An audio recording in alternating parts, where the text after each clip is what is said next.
Hey guys, I am back for your viewing pleasure. So, right, I'm gonna do my first surgery story because you guys have asked for it. And even if you don't ask for it, you won't get it anyway, okay? So, before I get into the good, what do I need you to do for me? I need you to like, comment, and if you haven't already, subscribe. Click at the button, click at the button, just for me, so you can see me. And share. Why? Because sharing is caring. Now, into the good stuff. Okay, now, I had only ever had one surgery before when I was like 5, and I've never ever stayed in hospital overnight. I know, big woman, and I hadn't, like, not part of my journey until then. Okay, so I had some anxiety, and I was a little bit like, no. Plus, I don't like hearing people snore. It's like torture. Like someone snoring, it's like the hairs on the back of my neck stand up and I want to end your life. Just saying. Haven't done it. It makes me feel like that. Wouldn't do it, but makes me feel like that. Just letting you know. Now, no disclaimer. I do snore. And I know people are like, yeah, but you snore. But I say this. I cannot hear myself. So me snoring doesn't affect me. It doesn't. And I don't care, right?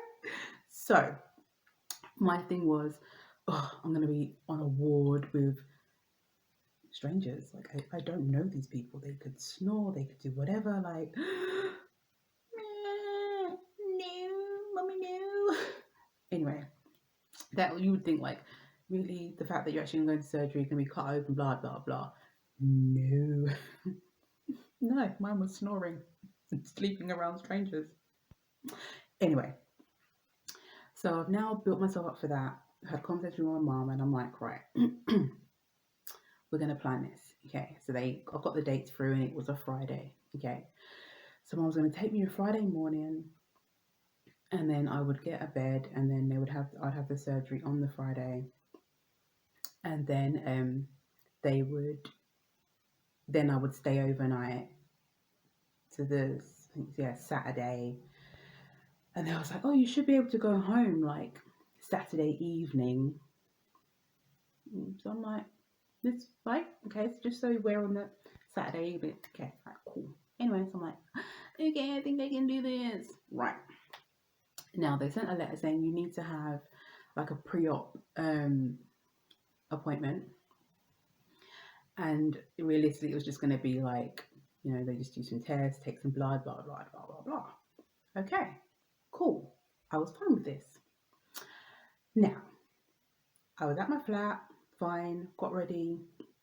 I think I even had a conversation with my mum, and I was like, oh yeah, I'm gonna go. And she did say to me, oh, do you want me to book it off of work and I'll come with you? And I was like, no, it's fine, it's fine, it's fine, it's fine, it's fine. Excuse me. They had me doing these tests, right? So I was basically there for like the whole day, right?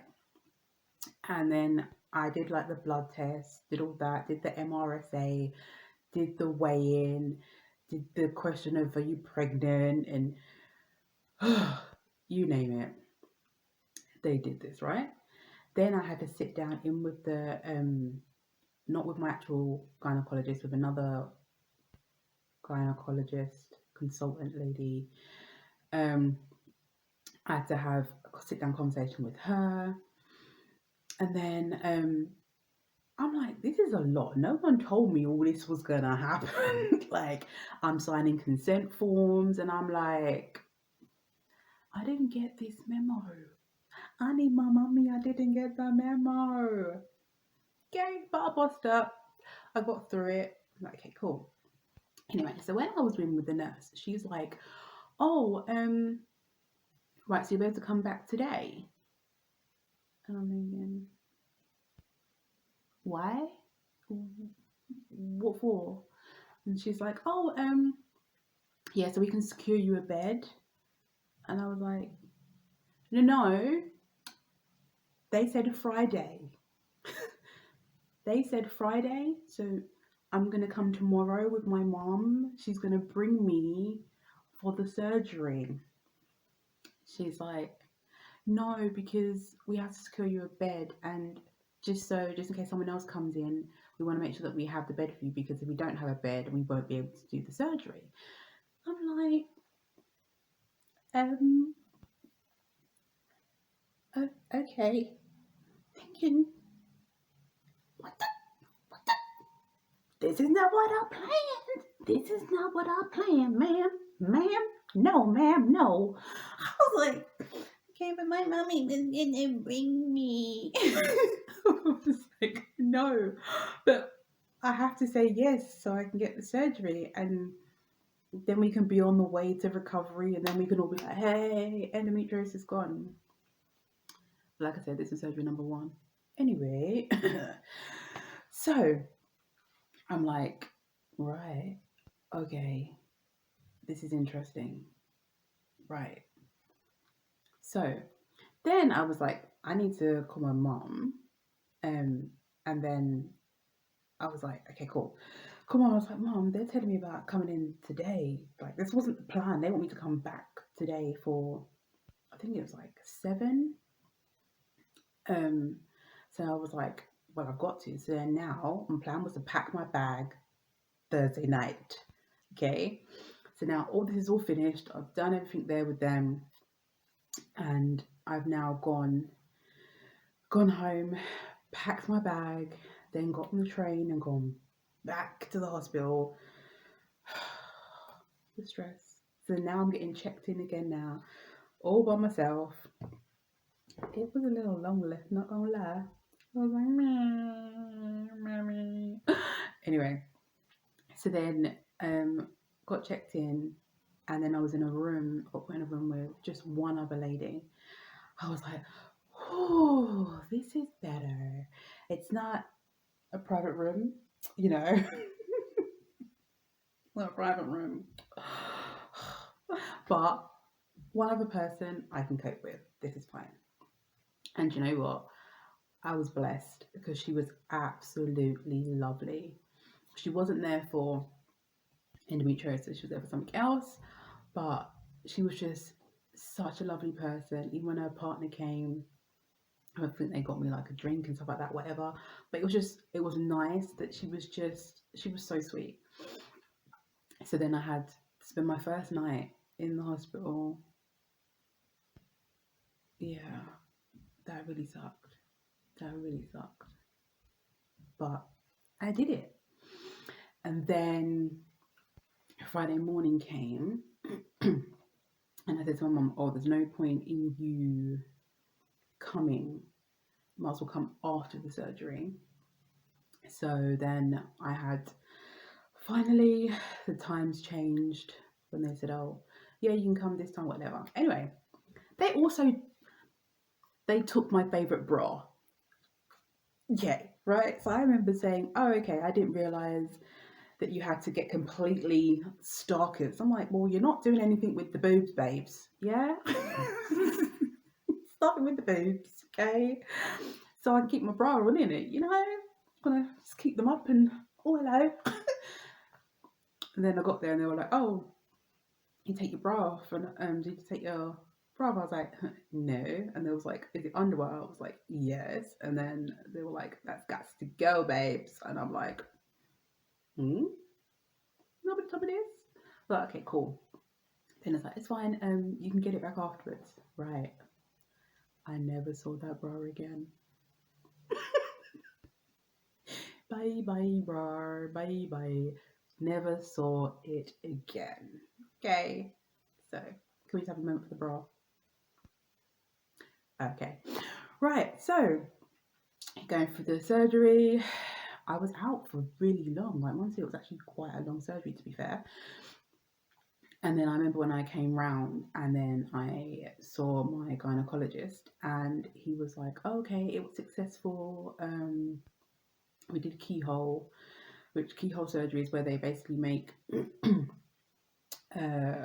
one, two, 3, and then they go in for the belly button.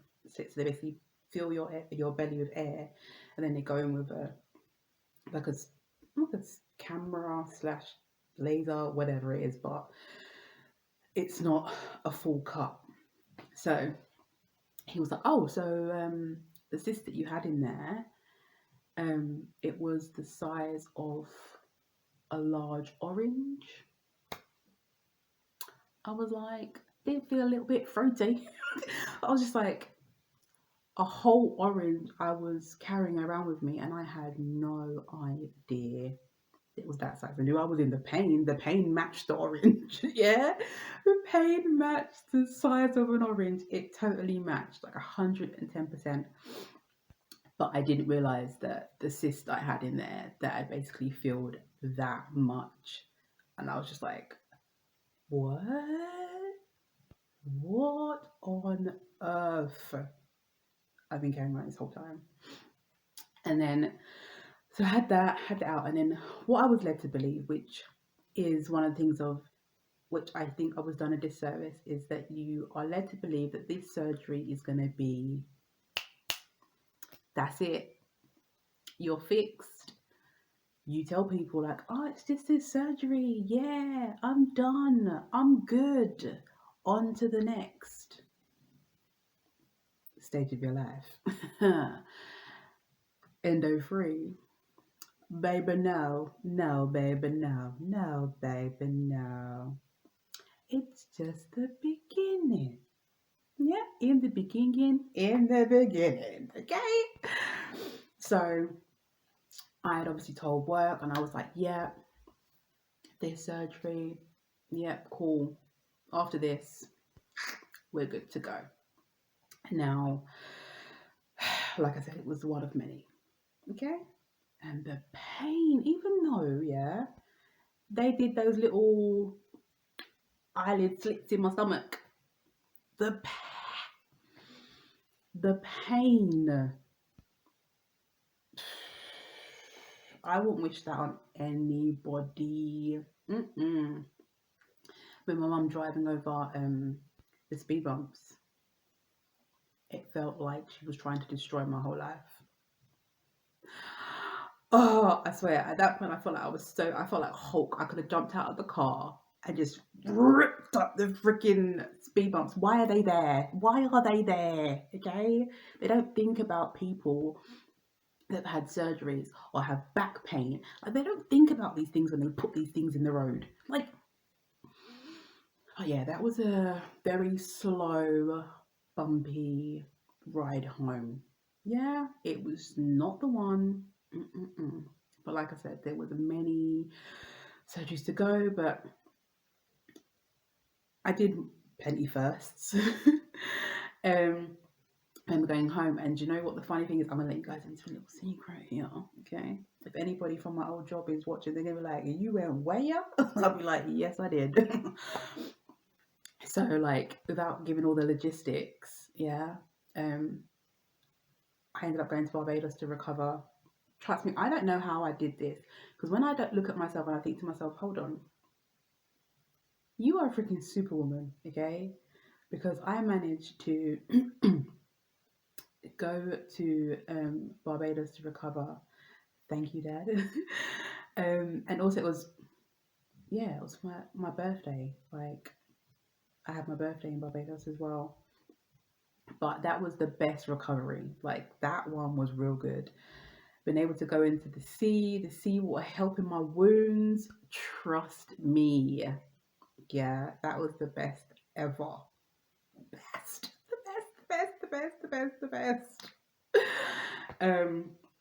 But yeah, that surgery was painful. It was definitely painful. And just so you guys don't worry, like, I did speak to my surgeon and I said, can I go?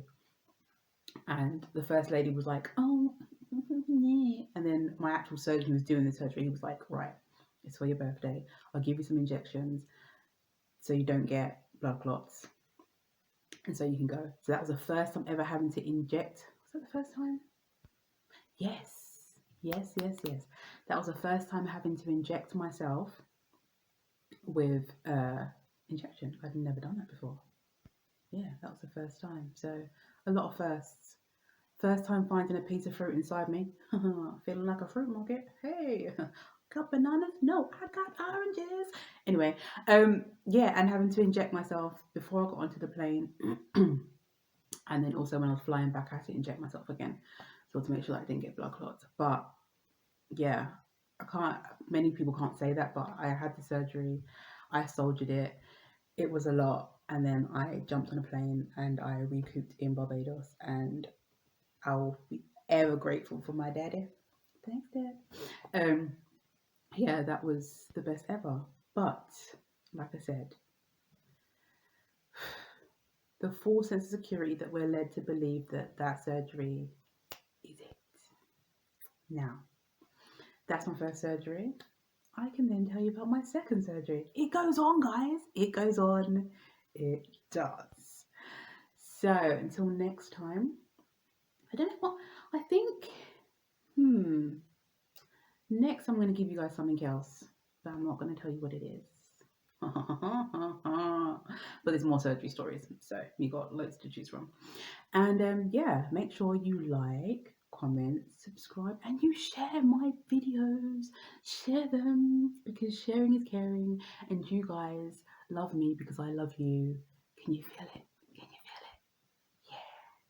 Yeah. Bye.